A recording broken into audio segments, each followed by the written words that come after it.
Now, I want to get busy on the first couple of subjects for today. Everybody that's okay, say I'm okay. Here's the first subject that I've found so interesting. I want to share it with you. Then I want to talk about personal development, the subject that I started listening to age 25 that revolutionized my whole life, from my mentor, Mr. Earl Schoaf. Here's an interesting subject. Just jot it down now. It's called enlightened self-interest. Enlightened self-interest.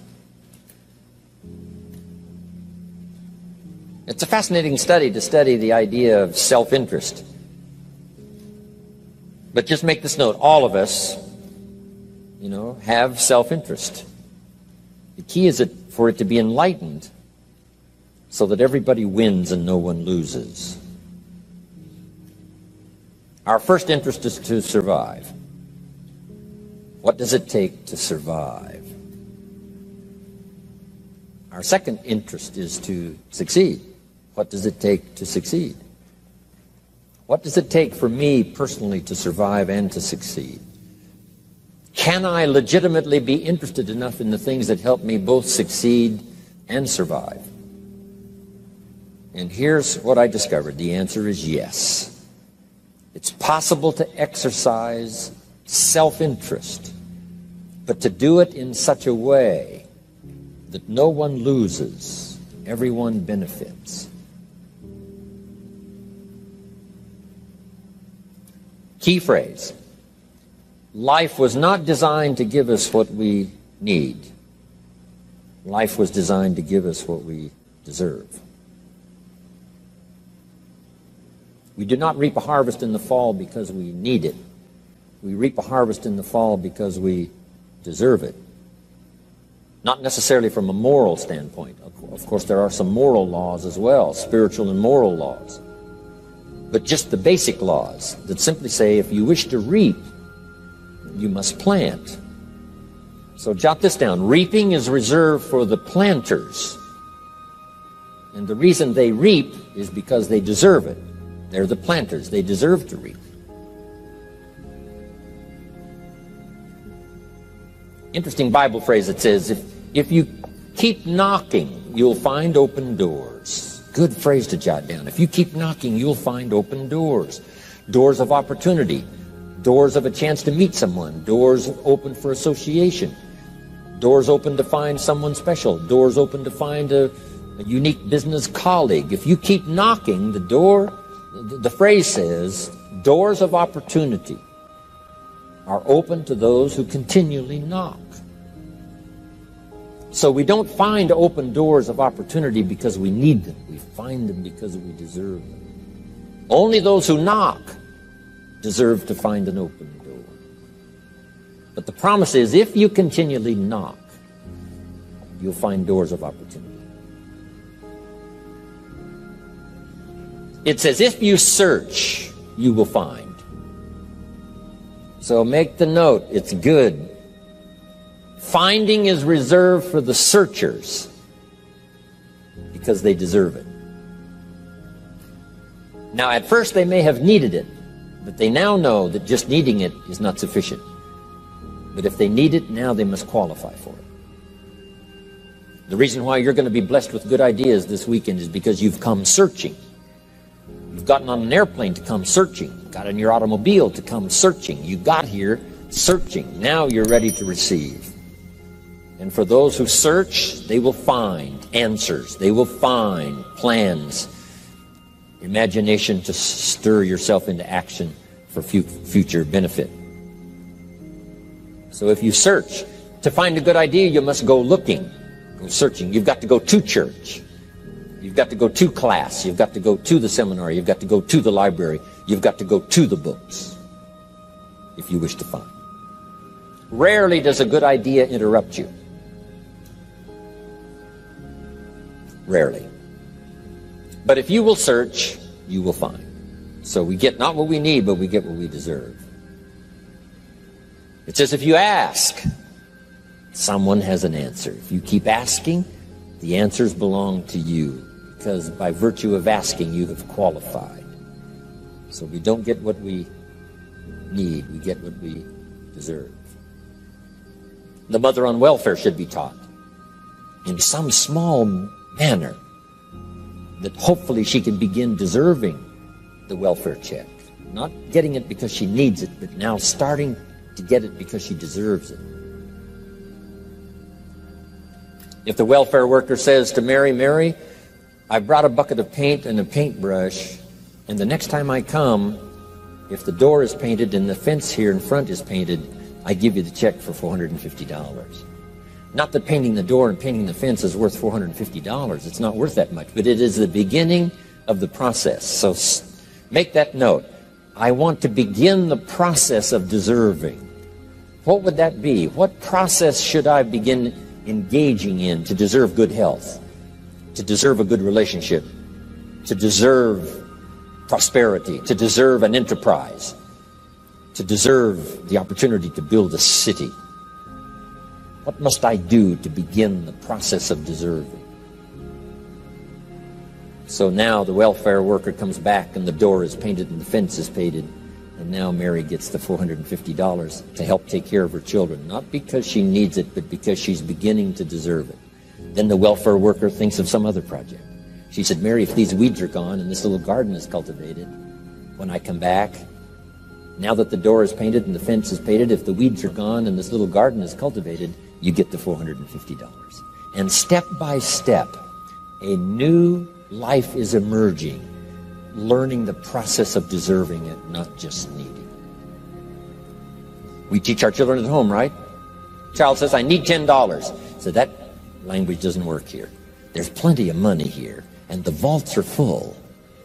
But to say I need $10 is not how you open the vault. So the child says what? Wow, how can I get that $10 that I need? So here's what they learn to say. How could I earn $10? Now the vault opens up. Now the money starts to flow. How could I earn $10? What could I do to earn the money? Not to get the money because you need it. Maybe you need the money. That's, all of us have needs. But here the key is to figure out how to open the vault, how to open the bank, how to open this unbelievable flow of resources to come our way. And here's the key: to deserve it, not to need it. You can't walk out to the field and say to the field, I need a crop.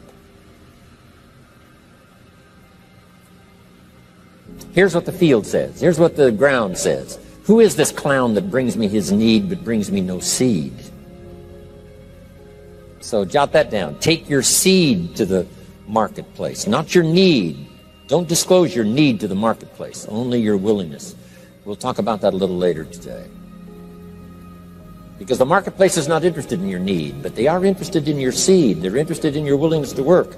They're interested in your disciplines. They're interested in your eagerness. They're interested in your vitality and your work ethic. That's what the marketplace is interested in. Not your need, but your seed. Okay. We get what we deserve. Old Testament God says, if you'll move toward me, I'll move toward you. See, that's how you get those occasions to meet God. You must make the move. God could say, you don't move, I don't move. You say, well, that's arbitrary. Well, when you're God, you can make it that way.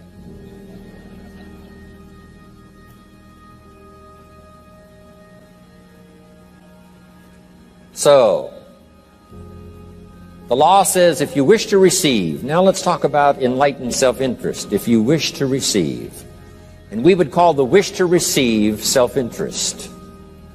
But if it's enlightened self-interest, here's what it says. I understand that in order to receive, I must give. Receiving is reserved for those who give. Receiving is not reserved for those who need it. It's reserved for those who deserve it. We deserve the receiving by giving. In fact, there's an extraordinary phrase in this little context, and here's what it says. It's better to give than it is to receive. Now, the uneducated person would find that difficult to ponder. Why would it be better to give than it is to receive? So let me give you one of the better phrases for the day. Here it is. Giving starts the receiving process. So of course it's better to give than it is to receive. How much receiving do you wish? You must start the giving process. For me to receive my additional fortunes for the future, not necessarily for the money, because I don't need the money. I take the money, but I don't need the money. But here's what I do need. For someone to say, a year from now, 5 years from now, Mr. Rohn, that seminar helped to change my life. And for whatever reason, I was brought here to this place for this time. And later someone says that. See, to receive that kind of thanks, it's unbelievable. Here's what you cannot buy. That kind of thanks. You can't buy it with money. You have to earn it.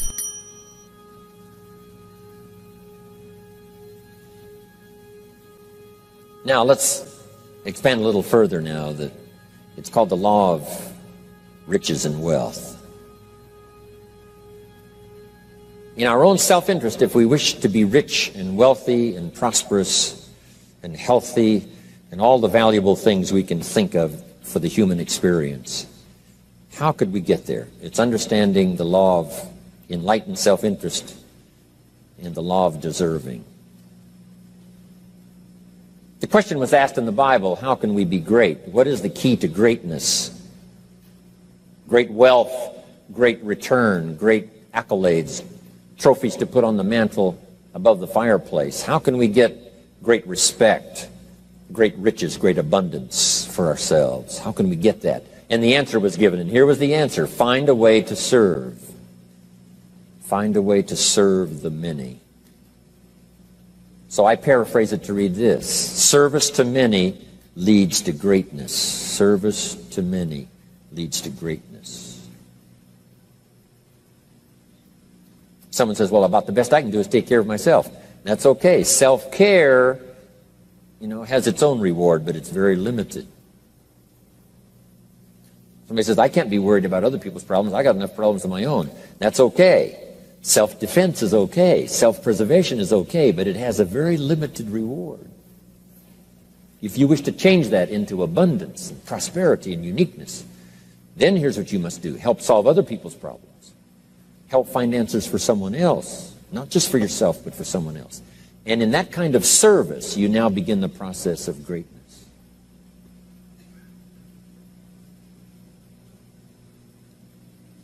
Someone asked the question, how can I be ruler over many? How could I manage a lot of people? How could I be the leader of a vast movement or enterprise? Here was the answer. Nothing wrong with that wish. We call that self-interest of the highest kind. Wishing to be the manager, the ruler, wishing to be presiding over many people. Here was the answer. Be faithful when the amounts are small. Be faithful when there's just a few. Be disciplined when there's only a few. That starts to entitle you to someday be ruler over many. You say, well, if I had a big organization, I'd really run it with a strong hand and I'd be a fabulous leader. But I've only got a few and I don't know where they are. See, that's not going to work. If you wish to preside over riches, you must start when the amounts are small. Someone says, oh, if I had a fortune, I'd really take good care of it, but I've only got a paycheck, I don't know where it goes. See, not knowing where it goes disqualifies you now for presiding over the fortune. We've all heard that, right? I don't know where it all goes. Did you ever hear that expression? Oh, we'd love to have you run the company. You don't know where it all goes. Somebody says, it just gets away from me. Oh, we'd love to have you run the world, right? It just gets away from you. Somebody says, it's only pennies and it's only a few.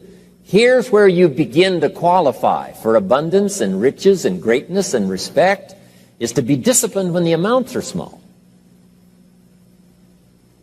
Someone finds it unique, right, that this many people would come and hear what I've got to say for a whole weekend. But this is not where I started. I started with just a few.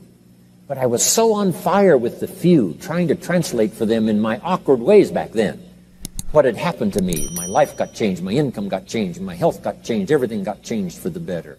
And now I've lived the most extraordinary life. But it started with my passion for just a few, to translate for just the few. Someone says, well, there's just a few here. You know, does this meeting matter when there's only a few? And the answer is yes. Jot this down. You never know who's in the audience, whether it's a few or 1,000 or whatever. But you got to be faithful when there's just a few. Tell your story when there's just a few. Be just as passionate about ideas that can change someone's life when there's just a few. Now you begin.